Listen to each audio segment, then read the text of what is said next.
అందరికీ నమస్కారం। నా పేరు దుడం రెడ్డి బాబు, ఆంధ్రప్రదేశ్ బీసీ సంక్షేమ సంఘం రాష్ట్ర అధ్యక్షుని। ఈరోజు ఒక ఆవిడ ప్రియా చౌదరి అనే ఆమె ఓసీలం అనే అహంకారంతో బీసీలను నోటికి వచ్చినట్లు తీన్మార్ మల్లన్న అనే పేరు సంబోధిస్తూ నువ్వు ఛాయ్కి పైసలు అడుక్కున్నావు, ఈరోజు పార్టీ పెట్టావు, రేపు నీ గెలుపు కోసం ఓసీల కాళ్ళు పట్టుకోవాలా అని హేళనగా మాట్లాడుతుంది। ఓసీ అంటే మీరు అగ్రకులాలు అనుకుంటున్నారేమో, చౌదరి అంటే అర్థం తెలుసా? రెడ్డి అనేది కూడా కులం కాదమ్మా, రెడ్డి అనేది కూడా వాళ్ళకు సపరేట్గా కాపులు అని ఉంది।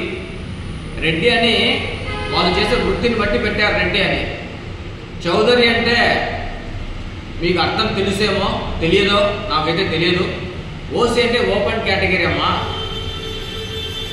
అగ్రవర్ణాలు పార్టీలు పెట్టుకొని ఇన్నాళ్ళుగా బీసీలకు రావాల్సినటువంటి ప్రభుత్వం నుంచి చేరాల్సినటువంటి ఫలాలను అనుభవిస్తూ, బీసీలకు రావాల్సినటువంటి రిజర్వేషన్లు అనుభవిస్తూ, ఎలక్షన్ వస్తే ఎన్నికలు ఆంధ్రాలో కానీ తెలంగాణలో కానీ ఎన్నికలు వస్తే ఛాలెంజ్ చెప్తున్నాను, ఇది అగ్రకుల రాజకీయ పార్టీలు ప్రతి ఒక్కరు వినాలి। అలాగే ఎస్సీ ఎస్టీ బీసీలు ప్రతి ఒక్కరూ ఆలోచించాల్సిన అవసరం ఎంతైనా ఉంది। ఎన్నికలు వస్తే బీసీల కాళ్ళు పట్టుకొని బీసీలను ప్రసన్నం చేసుకునేందుకు మీరు అంటున్నటువంటి ఓసీలు అగ్రకుల పార్టీలు బీసీల జపం చేస్తూ బీసీలకు అది చేస్తాం, బీసీలకు ఇది చేస్తామని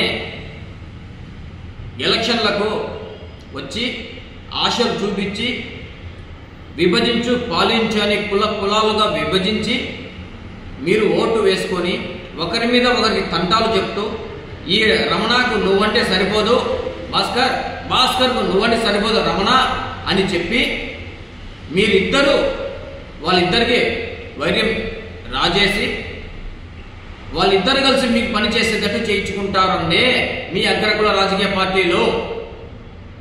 బీసీలు లేకపోతే మీరు ఎక్కడున్నారు? సరే, మీకు ఎంత పర్సెంటేజ్ ఉంది? మీరు జనాభా ఎంత? మీ వాటా మీరు పక్కకి వెళ్ళండి, తర్వాత మేము చూసుకుంటాం, మా వాటా మేము।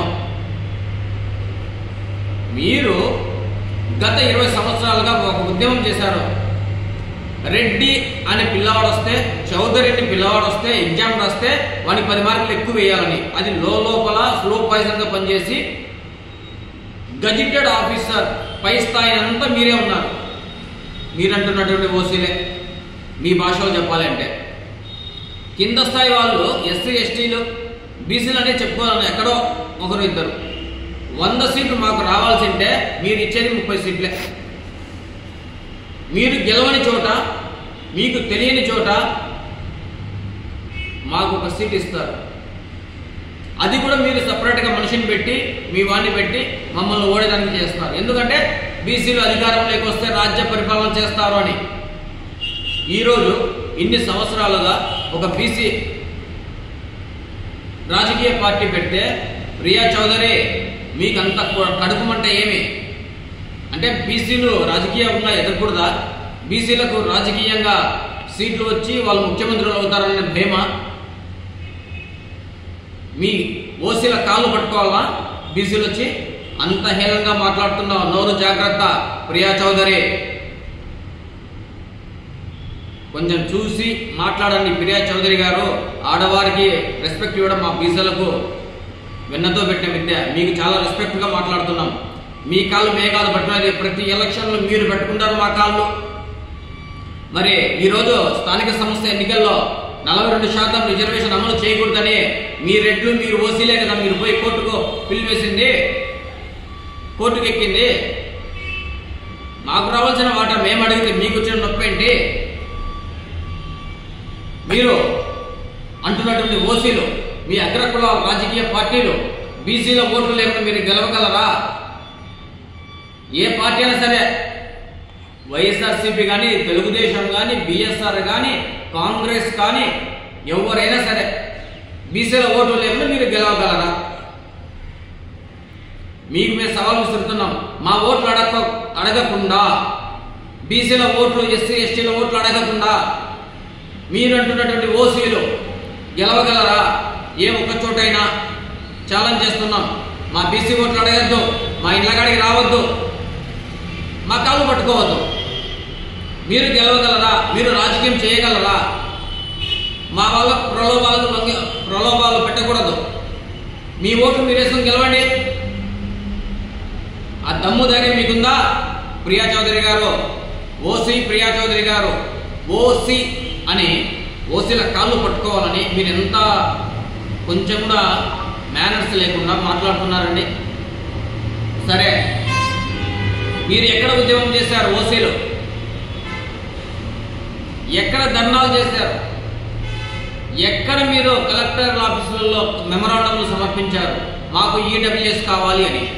ఎకనామికల్ వీకెండ్ సెక్షన్, ఈ ఎకనామికల్ వీకెండ్ సెక్షన్ ఈడబ్ల్యూఎస్ అనేది మీరంటున్నటువంటి ఓసీ కులాలలో వెనుకబడి ఉన్నటువంటి వారి కోసం తెచ్చినటువంటి రిజర్వేషన్. మరి ఈ రిజర్వేషన్ పేరు పెట్టి మీరు ఎన్ని ఫలాలు రాష్ట్ర ప్రభుత్వాల నుంచి పొందుతున్నారు? ఈడబ్ల్యూఎస్ కోటాలో మీరు ఉన్నటువంటి 5% జనాభాలో దేశంలో, ఆ 5%లో ఒక 2% వెనకబడి ఉంటారు అనుకున్నాం. మరి వారి కోసం 10% రిజర్వేషనా? అంటే పార్టీలు మీవే, పదవులు మీవే, రాజ్యాధికారం మీదే. మరి మీ సంతకం మీ ఫైల్ మీద పెట్టుకునేదానికి ఎవరు పర్మిషన్ కావాలి మీకు? ఇలాగే చేసే కదా బీసీలు అనగదొక్కి ఉన్నారు, ఎస్సీ ఎస్టీల దగ్గర అనికుండా చేస్తున్నారు. ఓ మహిళగా మేము మీకు చెప్తున్నాం, నోరు అదుపులో పెట్టుకొని మాట్లాడితే బాగుంటుంది. మీరు బహిరంగంగా మల్లన్న గారికి, బీసీలకు ఖచ్చితంగా క్షమాపణ చెప్పాలి. ప్రియా చౌదరి గారు, ఓసీ గారు, మీకు దమ్ముందా? ఇప్పుడు మళ్ళీ ఛాలెంజ్ చేస్తున్నాను, మీకు దమ్ముందా? బీసీల ఓట్లు, ఎస్సీల ఓట్లు, ఎస్టీల ఓట్లు అడగకుండా మీ ఓటు మాకు వద్దు అని బహిరంగంగా చెప్పి ఎలక్షన్కి వెళ్ళగలరా? మీకు సవాల్ చేస్తున్నాను. నా బీసీ జాతి సోదరులారా, బీసీ కుల సంఘ నాయకులారా, ఒక్కసారి ఆలోచించండి. వీళ్ళకి ఎంత అహంకారమో. ఇలాగే బీసీ మల్లన్న గారు, ఖచ్చితంగా మీరు పార్టీని ఎక్స్లాబినేట్ చేయండి. దానికి ప్రతి ఒక్క బీసీ ఎస్సీ ఎస్టీలు సహకరిస్తారు. దీన్ని వెనకడుగు వేసే ప్రసక్తే లేదని కూడా మీ అందరికీ తెలియజేస్తున్నాను.